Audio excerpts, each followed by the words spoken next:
So now comes to my hair.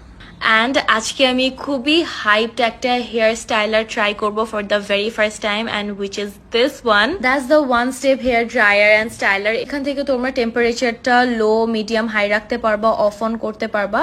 So I was very excited. Let me just try it out. আমার hair already ভেজা ছিল as আমি shower নিয়ে বের হয়েছি, but মেকআপ করতে করতে অলমোস্ট একটু ড্রাই হয়ে যায়, but ফ্রিজিনেস গুলো থাকে. and just look at this.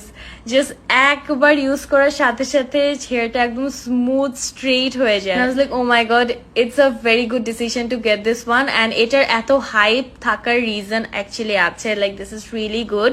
and এটা হেয়ারটাকে খুব ভলিউম দিতেও হেল্প করে. দুদিন পর্যন্ত এক হাতে হেয়ার ড্রায়ার আর আরেক হাতে রোলার নিয়ে আমি অনেক কষ্ট করে হেয়ার ড্রাই করতাম, বাট এখন ইটস জাস্ট সো ইজি. এটা দিয়ে জাস্ট হেয়ারটা ড্রাই হয়ে যাবে, ভলিউম পেয়ে যাবো, স্ট্রেট হয়ে যাবে, like all in one solution to be honest. and frizziness গুলো কিন্তু একদম চলে যায় দেখো. and I was super duper happy to get this one. আমি খুব মনোযোগ দিয়ে ট্রাই করছিলাম কিভাবে কি ইউজ করে, যেহেতু আজকে আমি ফার্স্ট টাইম ইউজ করছি, but I was very very happy to be honest. and see, that's how my hair looks, so fluffy, volume, straight, and like super manageable.